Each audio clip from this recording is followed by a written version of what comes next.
বন্ধুরা, আজকের প্রায় অনেক দিন পরে আমি বাজারে গিয়েছিলাম, অনেক দিন বলতে অনেক দিন পরে।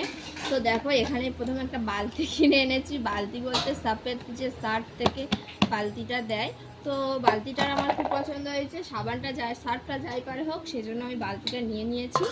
আর আজকের কিন্তু একটা স্পেশাল আকর্ষণ আছে। তো এখানে কিন্তু কাঁচা লঙ্কা নিয়ে নিয়েছি, আসার পথে কাঁচা লঙ্কা নিয়ে নিয়েছি, দেখতে পাচ্ছ।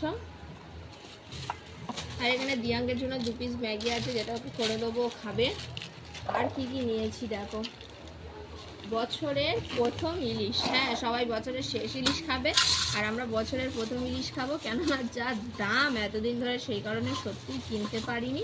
তো বছরের প্রথম ইলিশ আজকের আমি নিয়ে চলে এলাম। এই দেখো, আচ্ছা না কি খাবে, তো দেখতেই পাচ্ছ এখানে ইলিশ আছে। তো ইলিশটা প্রথমে কিন্তু আমি বাজারে দেখতে পাইনি, সেই জন্য আমি প্রথমেই এখানে চিকেন নিয়ে নিয়েছিলাম। চিকেন নেওয়ার পর ইলিশটা দেখতে পেয়েছি, তারপর ইলিশটা নিলাম। আর বেশি কিছু আজকের একদমই নিইনি। এখানে শুকনো লঙ্কা, কাঁচা লঙ্কা, আর এটা আছে শসা। এই কটাই আজকের বাজার। এটা হলো সার্ফ, যেটার সাথে আমার ফ্রি। আমার সব থেকে বেশি লাগে সার্ফ, মানে মাসকাবারি বাজারে। সেই জন্য একেবারে একটা বড় সার্ফ নিয়ে চলে এসেছি। তার সাথে বালতিটা খুব পছন্দ হয়েছে, ওই জন্য এই সার্ফটাই নিয়ে চলে এসেছি।